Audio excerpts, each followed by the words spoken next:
Hello and welcome, I'm your host Dom the Big D, and in this video I'll be talking about a brand new game called Crossout. I was real excited about this game when I found out that Targem didn't drop Hard Rock Apocalypse franchise, even though this game is completely different from their previous works. Since this game isn't story-based and the Let's Play series wouldn't work with it, I decided to record my first impressions from the game, talk about what I liked and disliked about it, and discuss if it is worth the hype in general. Note that the game is still in open beta, and therefore some things might change in the full version. When you first turn on the game, you instantly have your starter vehicle and have to jump into your first battle.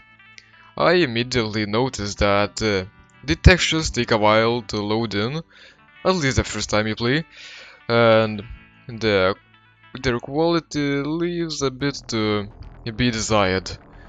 The game looks pretty, but it doesn't quite live up to 2017 standards. But I'd say it's forgivable because loading screens are short and the performance is great. When recording I didn't drop below 60 FPS and always had my frame rate well above 100 frames per second when not recording on high settings. I'm sure people with weaker PCs will be happy about it. The first couple of battles are against bots, and that's understandable. There won't always be loads of fresh players. By the way, I'm not sure if it is a reference to band Gorillaz, but there were Jamie and Damon in my enemy team. When you finish a battle, depending on how well you performed, you get some reputation points, basically the same as experience, stickers, which are completely useless, and, if you won, some parts to upgrade your truck. Building the truck is one of the most important and interesting parts of the game. At first you don't have a lot of options, but later on you can build some really impressive stuff. Or screw up really bad. Don't ever mix up simple and steering wheels. Trust me. All the parts you can build are fairly realistic, and the battle machines you make look like they could exist in real life. Which I couldn't say about the previous Hard Rock Apocalypse games. You can go wild with your imagination here. The only limits are your part limit, which can be improved by leveling up, energy limit, which tells you how many guns and gadgets you can mount on your vehicle, and the parts you have, which are rather difficult to obtain for a free-to-play player.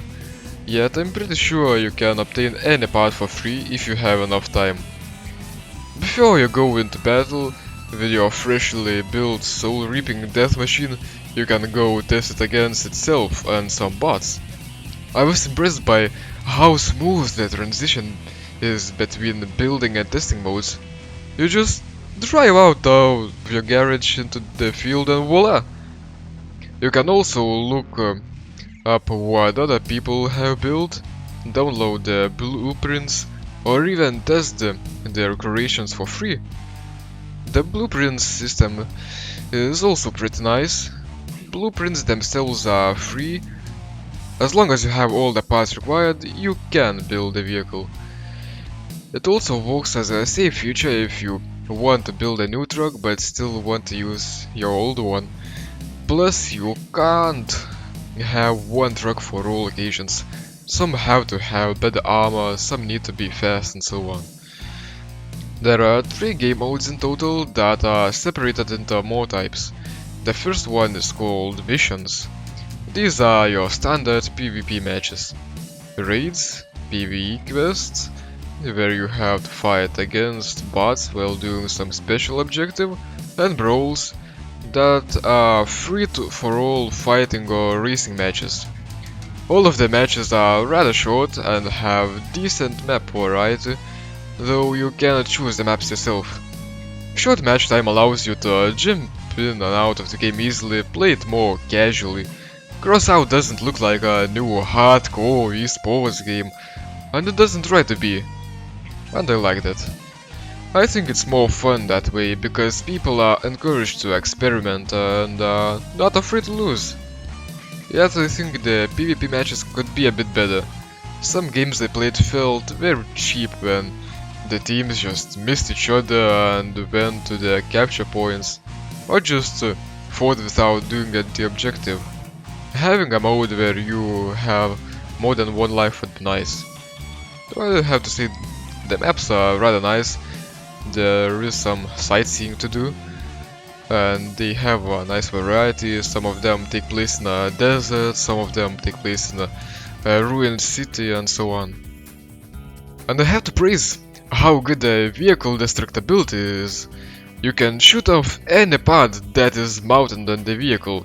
Wheels, weapons, fuel tanks, and the trucks would still run until you destroy the cabin.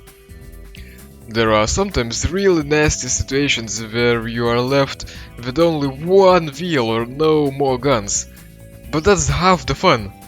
I captured the enemy base once with only one wheel and the cabin left. I enjoyed that the different guns are handled differently. The ammunition mechanic is interesting in this game. Weaker weapons like machine guns have unlimited ammo, but they overheat over time. You don't have to reload, but you have to wait for weapons to cool down, and you can reduce their cooldown time by installing radiators. And stronger weapons, like cannons, have a limited amount of shots. Aside from the mayhem you can cause in the battlefield, you can also join some factions, which are required to unlock new parts, blueprints and player portraits. And since I started talking about portraits, I have to be a bit of a low nerd here and say that I didn't really like them.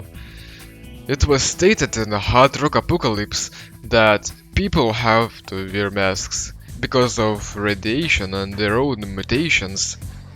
The same is written in the Crossout website. But the portraits offer me to play as attractive looking ladies or hipsters? What the hell? If they don't have to wear masks, why can't I have a massive beard and be a dirty nasty guy? I wanted to be the nastiest warmongering hobo in the wasteland. Let's hope they add more portraits in the full game, even though they don't affect gameplay. I also found it weird that I couldn't find the keyboard control settings.